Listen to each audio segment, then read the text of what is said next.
بسم اللہ الرحمن الرحیم۔ السلام علیکم ورحمۃ اللہ وبرکاتہ۔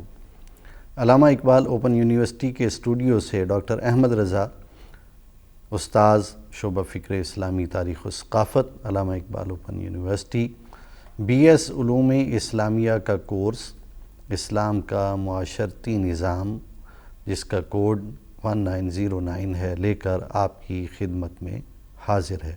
آج ہم یونٹ نمبر 6 کا مطالعہ کریں گے اس کورس کا۔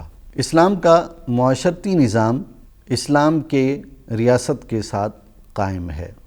ہمارے علم میں ہے کہ جب اللہ تعالیٰ نے زمین پر انسان کو آباد کیا تو اللہ تعالیٰ نے انسان کی ضرورت کے لیے ہر چیز زمین پر مہیا فرما دی۔ انسانی معاشرت کا اہتمام بھی اللہ تعالیٰ کی طرف سے کیا گیا۔ ایک انسان اور اس کے جوڑے سے، یعنی حضرت آدم علیہ السلام اور ان کی زوجہ محترمہ اماں حوا سے اللہ تعالیٰ نے انسانیت کو شروع کیا۔ انسان دنیا میں آتے گئے اور ان کی معاشرت کا نظام قائم ہوتا گیا، اور اسی کے ساتھ ساتھ انسانوں نے اپنی معاشرت کو مستحکم کرنے کے لیے ایک سیاسی نظام بھی مرتب کیا، جس کی مختلف شکلیں آج تک دنیا کے اندر موجود ہیں۔ بادشاہت ہے، آمریت ہے، جمہوریت ہے، خلافت، اور مختلف ماڈلز دنیا کے اندر آئے، کچھ ہیں اور کچھ ختم ہو چکے۔ بادشاہت انسانوں کے اندر قائم ہوئی اور لوگوں نے ایک شخص کو اپنا حکمران تسلیم کر لیا۔ پھر بادشاہت بھی دو طرح کی دنیا میں قائم رہی، ایک مطلق بادشاہت اور دوسری جو آج کے زمانے میں بادشاہت ہے۔ دونوں طرح کی ہے، مطلق بادشاہت بھی ہے، اور دوسری جو بادشاہت ہے وہ ہے آئینی بادشاہت، جسے کانسٹیٹیوشنل امپیریلزم کہا جاتا ہے۔ مطلق العنان جو بادشاہت ہوتی ہے وہ کسی کے سامنے جواب دہ نہیں ہوتی ہے، یعنی نہ وہاں پارلیمنٹ کا تصور ہے، نہ وہاں جمہوریت کا تصور ہے، بلکہ وہ خالص پیور بادشاہت ہے۔ اور اس بادشاہی نظام جو کہ یقیناً دنیا کا ایک معاشرتی نظام کا ایک حصہ ہے، اس کے تحت لوگ زندگی گزارتے ہیں۔ بادشاہی حرف آخر ہوتا ہے اور اس کا جو حکم ہوتا ہے وہ سب کو تسلیم کرنا پڑتا ہے۔ دوسری قسم جو ہے وہ دنیا میں آئینی بادشاہت کی ہے۔ آئینی بادشاہت اس وقت یورپ کے اندر اور چند اور ممالک ہیں، خاص طور پہ برطانیہ کے اندر آئینی بادشاہت ہے، یعنی بادشاہی نظام بھی ہے، لیکن بادشاہی نظام میں آئین کا ایک خاص عمل دخل شامل ہے۔ بادشاہ مطلق العنان نہیں ہے، بلکہ چند حدود اور قیود بادشاہ کے لیے ضروری ہیں جسے وہ فالو کرتا ہے۔ ایک آمریت ہے جسے ڈکٹیٹرشپ کہا جاتا ہے۔ یہ ڈکٹیٹرشپ دراصل وہ لوگ قائم کرتے ہیں کہ جو ایک جمہوری نظام کو ختم کر کے اور اس کے مقابلے میں مارشل لاء کا نظام لے کر آتے ہیں۔ یہ نظام بھی دنیا کے مختلف ملکوں میں آج بھی رائج ہے۔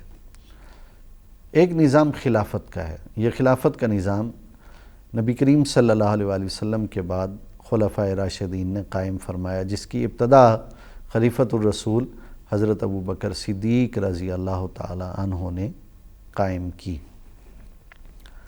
آپ نے وہ نظام دیا کہ جب آپ اس خلافت کے عہدے پر فائز ہوئے تو دوسرے دن اپنے سامان تجارت کو اپنے کندھے پر رکھ کر بازار کی طرف جا رہے تھے تو حضرت عمر رضی اللہ تعالیٰ عنہ نے دیکھا اور پوچھا کہ کہاں جا رہے ہیں، تو فرمایا کہ میں اپنے بیوی بچوں کی کفالت کے لیے بازار کی طرف جا رہا ہوں۔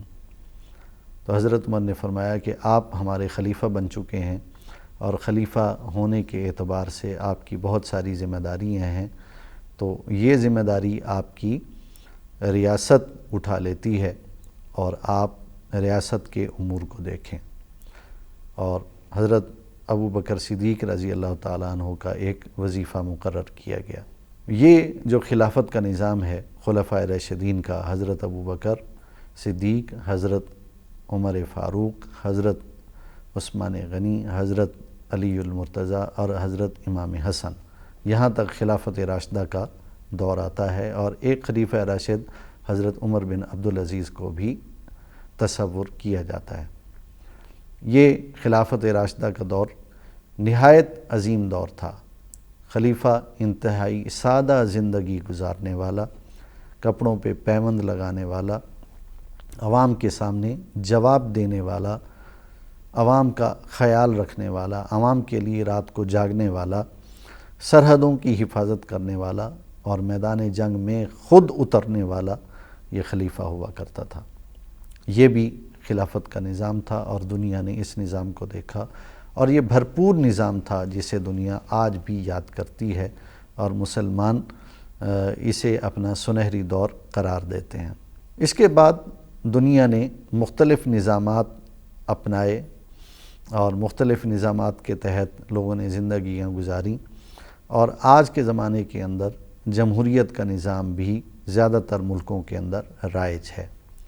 جمہوری نظام کے 3 فاؤنڈیشنل پلرز ہیں: مقننہ، لیجسلیشن کرنے والی پارلیمنٹ، عدلیہ، عوام کو انصاف دینے والی عدالت، اور گورنمنٹ یعنی حکومت جو لوگوں کو فیسیلیٹیٹ کرتی ہے، لوگوں کی فلاح و بہبود کا کام کرتی ہے۔ یہ سارے کا سارا نظام یہ بھی دنیا کا رائج کردہ ہے، اور اس نظام کے بانی فرانس کا انقلاب ہے، اور روسوں نے یہ ایک نظام دنیا کے اندر متعارف کرایا، اور آہستہ آہستہ یہ نظام دنیا میں متعارف ہوا، اور یہ نظام بھی پاکستان میں بھی یہی نظام چل رہا ہے۔ عدالت ہے، انصاف فراہم کرنا اس کا کام ہے، مقننہ ہے جسے ہم پارلیمنٹ کہتے ہیں، قانون سازی کرنا اس کا کام ہے، اور حکومت ہے جس کا کام عوام کو فیسیلیٹیٹ کرنا ہے۔ پاکستان ایک اسلامی ملک ہے، اسلامی جمہوری ملک ہے، اور یہ تمام قسم کے نظامات جو دنیا میں آئے ہیں اس کے بارے میں مفکرین نے ہمیشہ کچھ چیزوں کو بیان کیا ہے۔ یہ نظامات بعض جگہ پر لوگوں کے لیے بہت سوٹیبل رہے اور عوام کو ان سے فائدہ پہنچتا رہا، اور بعض جگہ پر بعض نظام ناکام بھی ہوئے اور عوام کو فائدے کی بجائے اس کا نقصان ہوا۔ اسلام جس نظام کو پسند کرتا ہے اس کی بنیاد اللہ اور اس کے رسول کے حکم کی فرما برداری ہے، اعلاء کلمت اللہ ہے، اور لوگوں کے ساتھ عدل و انصاف اور لوگوں کی فلاح ہے۔ یعنی اللہ اور اس کے رسول کی اطاعت اسلام تمام نظامات میں چاہتا ہے۔ کوئی بھی کام اللہ اور اس کے رسول کے فرمان سے ہٹ کر نہیں ہونا چاہیے۔ اسی لیے پاکستان کا جو آئین ہے اس آئین کے ابتدائیہ کے اندر یہ بات لکھ دی گئی ہے کہ اس ملک میں جو بھی آئین اور قانون سازی ہوگی وہ قرآن و سنت کے مطابق ہوگی، اور عوام کو حکومت یہ سہولت فراہم کرے گی کہ وہ اپنی زندگیاں قرآن و سنت کی روشن تعلیمات کے مطابق انجام دے سکیں۔ دوسری بات، ملک کے اندر عدل ہونا چاہیے، لوگوں کو انصاف ملنا چاہیے، لوگوں کے ساتھ ظلم اور زیادتی نہیں ہونی چاہیے۔ تیسری چیز، لوگوں کی فلاح و بہبود کا کام ہونا چاہیے۔ حکمران چاہے خلیفہ ہو، چاہے وزیر اعظم ہو، چاہے بادشاہ ہو، چاہے جو بھی ہو، وہ عوام کے سامنے جواب دہ ہو اور عوام کو سہولت فراہم کرنے کے لیے بھرپور کوشش کی جائے۔ ملک کا داخلی طور پر بھی دفاع کیا جائے اور خارجی طور پر بھی دفاع کیا جائے۔ ملک کی سرحدوں کو بھی مضبوط کیا جائے اور ملک کے معاشرتی، اخلاقی، معاشی، دینی اور ہر قسم کے نظام کو بہتر سے بہتر کرنے کی کوشش کی جائے۔ پاکستان اللہ تعالیٰ کی عطا ہے اور اس کے اندر بھی ایک سسٹم چل رہا ہے۔